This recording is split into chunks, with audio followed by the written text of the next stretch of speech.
Norwegian Ambassador Jussi Tanner walked briskly back to his makeshift headquarters near the field hospital. Operations at HKIA were coming off the rails. The remaining troops were utterly exhausted. The lack of sleep, coupled with endless threat reports and near-constant exposure to the suffering masses, had taken a physical and mental toll. Things weren't going well inside the airfield either. Conspicuous-looking armed groups who had not been inside the perimeter before he arrived skulked around in the darkness. Jussi had no idea who these men were.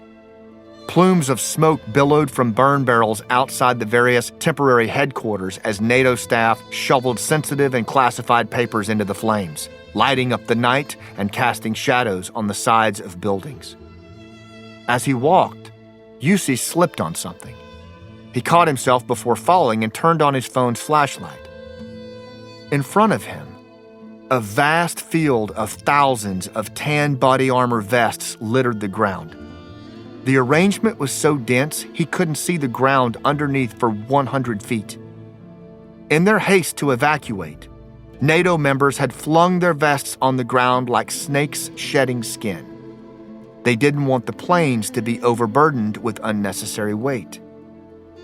Just then he heard a violent, crunching sound. Jussi squinted through the darkness. In the flickering shadow of a burn barrel, he could barely make out the silhouette of a squatting NATO soldier smashing combat helmets with a hammer to render them useless. This can't last much longer, he thought.